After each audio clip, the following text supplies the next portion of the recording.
कोतवाली जौलजीबी कोतवाली पिथौरागढ़ थाना गंगोलीहाट ने किया जागरूकता अभियान।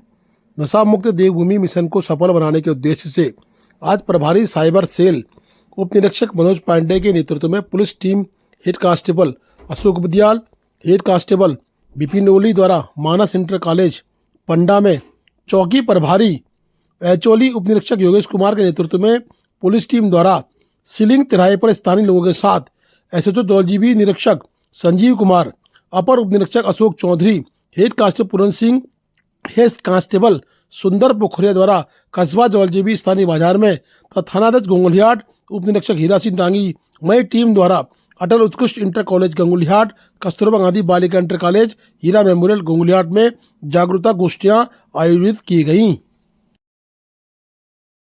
चीज़ें रिकॉर्ड कर लेगा, बाद में उसमें ऐड करके कुछ नई चीज़ डाल के आपको ब्लैकमेल करेगा। नहीं अब मेरे पास यह तो उसमें क्या है, जो भी वो आपको ब्लैकमेल करेगा या आपको डिजिटल अरेस्टिंग के नाम से जो भी बात बोलेगा वो सब फ्रॉड होंगे।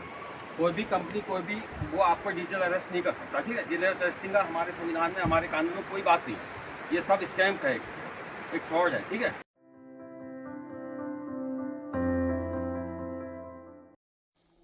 आईटीबीपी की डिमांड के अनुरूप मुख्य पशु चिकित्सा अधिकारी पिथौरागढ़ के द्वारा सीमांत के प्रगतिशील भेड़ बकरी कृषक उत्पादन संगठन सहकारी समिति लिमिटेड विकासखंड धारचूला को आदेश किया गया है कि बकरियां भेड़ की आपूर्ति मांग के अनुसार, ब्रॉयलर पक्षी मांग के अनुसार इनकी आपूर्ति आपके द्वारा अग्रिम चौकियों में की जाएगी। खाद्य पदार्थ की आपूर्ति के लिए भी शर्तें दी गई हैं। उन शर्त के अनुसार माल डिस्पैच कर किसी भी दूषित पदार्थ को छोड़कर पहुंचाना आवश्यक है। बता दें कि सीमांत प्रगतिशील भेड़ बकरी कृषक उत्पादन संगठन के द्वारा लगातार ताजे भेड़ व पक्षियों को आईटीबीपी को मुहैया कराया जा रहा है।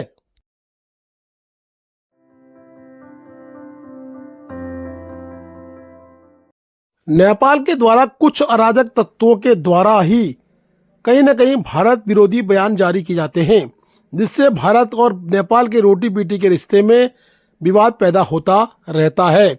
लगातार कई बार नेपाल के द्वारा धारचूला के तटबंध कार्य में विवाद पैदा किया गया है। हम ये नहीं कहते कि नेपाल के सभी लोग ये विवाद पैदा करते हैं, कुछ अराजक तत्व व उसमें कुछ प्रगतिशील मंच के लोग भी शामिल हैं, जो कि भारत की कहीं न कहीं बुराई स्पष्ट रूप से फेसबुक के माध्यम से करते हैं। आज उसी क्रम में एसएसबी धारचूला के द्वारा नेपाल जारी आपूर्ति की जांच भी की गई। बता दें कि नेपाल को कहीं न कहीं भारत के द्वारा खाद्यान्न की आपूर्ति, फलों की आपूर्ति, सब्जी की आपूर्ति की जाती है, जिसको लगातार एसएसबी के द्वारा चौकी के माध्यम से कुंटलों किलो भेजा जाता है। परंतु आज कहीं न कहीं भारत में प्रशासन की शक्ति कहें या क्षेत्रीय व्यापार संघ की बात कहें या फिर स्थानीय जनप्रतिनिधि की बात कहें, कहीं न कहीं असर देखने को मिला है कि एसएसबी के द्वारा गहन जांच पड़ताल के बाद सामग्री को भेजा जा रहा है। एसएसबी चाहे या प्रशासन चाहे तो सामग्री को रोक भी सकता है, परंतु कहीं न कहीं रोटी बेटी के रिश्ते को प्रशासन व एसएसबी के द्वारा व व्यापार संघ के द्वारा संयुक्त रूप से देखा जा रहा है और रोटी बेटी के रिश्ते को मान्यता देते हुए सामग्री का आदान प्रदान पूर्णतः चल रहा है। जबकि नेपाल के द्वारा गाये बगाहे विवाद पैदा किए जाते हैं, चाहे वो मशीन को जब्त करने का विवाद हो, चाहे वो पत्थरबाजी का विवाद हो, चाहे वो लिम्पियाधुरा या काला पानी का विवाद हो, वो लगातार नेपाल के द्वारा कुछ अराजक तत्वों द्वारा ही किया जाता है। संपूर्ण नेपाल की इसमें कोई जिम्मेदारी नहीं होती, परंतु संपूर्ण नागरिक इसके लिए कहीं न कहीं कोपभाजन बनते हैं।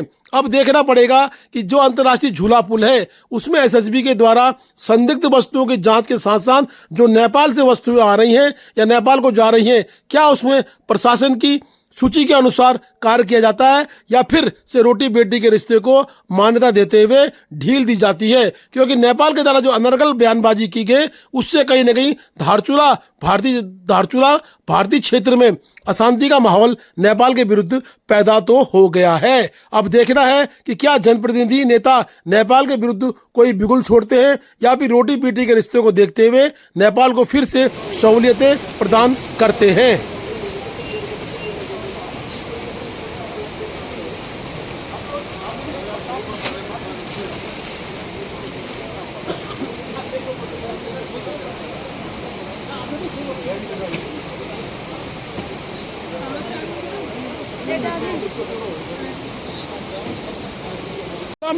धारचूला में एसएसबी के द्वारा अब थोड़ी पुल में प्रशासन के कहे अनुसार सख्ती कर दी गई है, क्योंकि कुछ अराजक तत्वों को चिन्हित करने का प्रयास प्रशासन कर रहा है, जो धारचूला व नेपाल के संबंधों को खराब करने का प्रयास करते हैं।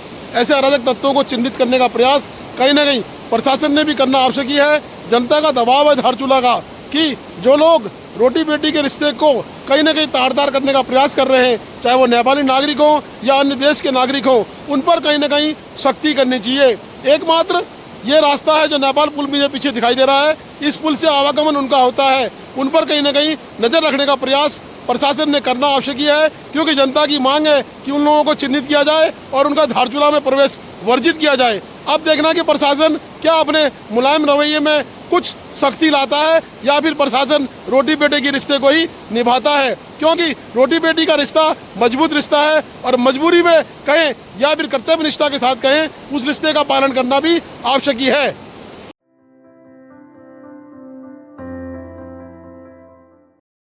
धारचूला में रंग कल्याण संस्था की उपाध्यक्षा निहारिका गरब्याल व ब्यास के अध्यक्ष राजन नब्याल के नेतृत्व में आज एक डेलीगेशन उपजिलाधिकारी धारचूला से मिला। उन्होंने खोतीला सड़क निर्माण यानी कि जो पैदल मार्ग है उसको सुव्यवस्थित करने की बात उपजिलाधिकारी से कही। साथ ही गरब्याल और बूदी में जो बीएसएनएल के छोटे टावर लगे हैं उनसे कहीं ना कहीं वहां के लोगों को संचार की सुविधा प्राप्त नहीं हो रही है। संचार की सुविधा को प्राप्त करने के लिए आज एक ज्ञापन उपजिलाधिकारी धारचूला को दिया गया है।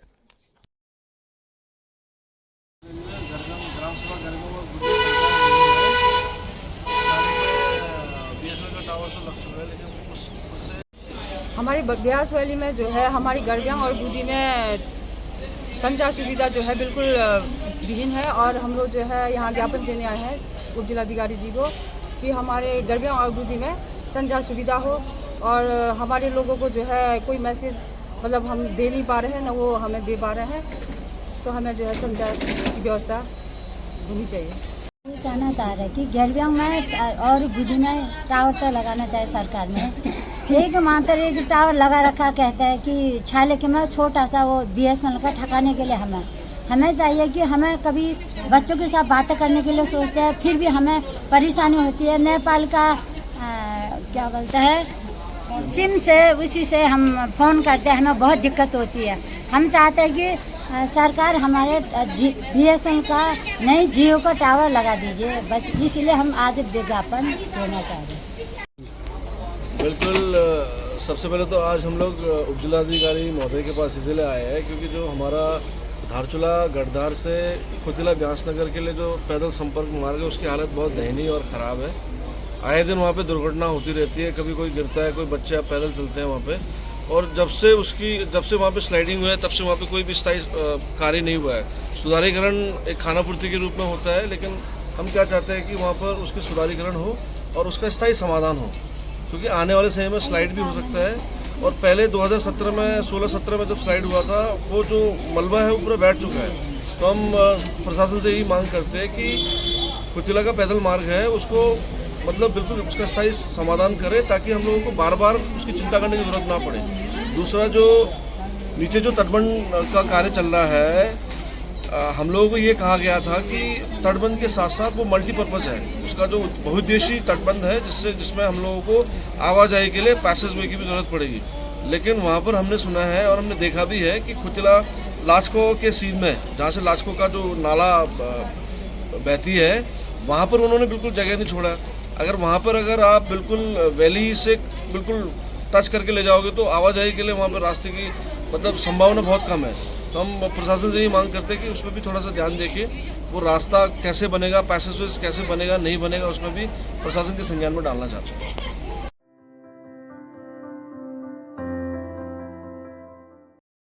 भारत तिब्बत व्यापार संघ के अध्यक्ष जीवन सिंह रौंकली के द्वारा बताया गया है कि एक डेलीगेशन मुख्यमंत्री व प्रधानमंत्री से मिलने के लिए 27 तारीख को धारचूला से निकलेगा, जिसकी अगुवाई जीवन सिंह रौंकली के द्वारा की जाएगी। उक्त डेलीगेशन व्यापार के मुद्दे पर भारत सरकार से वार्ता करेगा कि चाइना और भारत तिब्बत व्यापार को खोला जाए। हमें विचार के 27 तारीख को है देहरादून मुख्यमंत्री से मिलकर और जो है प्रधानमंत्री तक जाने के विचार है। हम 5 आदमी जो है 27 तारीख को मार्च हो रहे हैं के व्यापार बारे में बातचीत करेंगे। उनका नाम मैं बता दूँ, इसमें जो है जीवन से रोकड़ी अध्यक्ष और शंकर सिंह गलियाल कोषाध्यक्ष, रतन सिंह साहिब और उसके बाद Please do like, share and subscribe DCL News.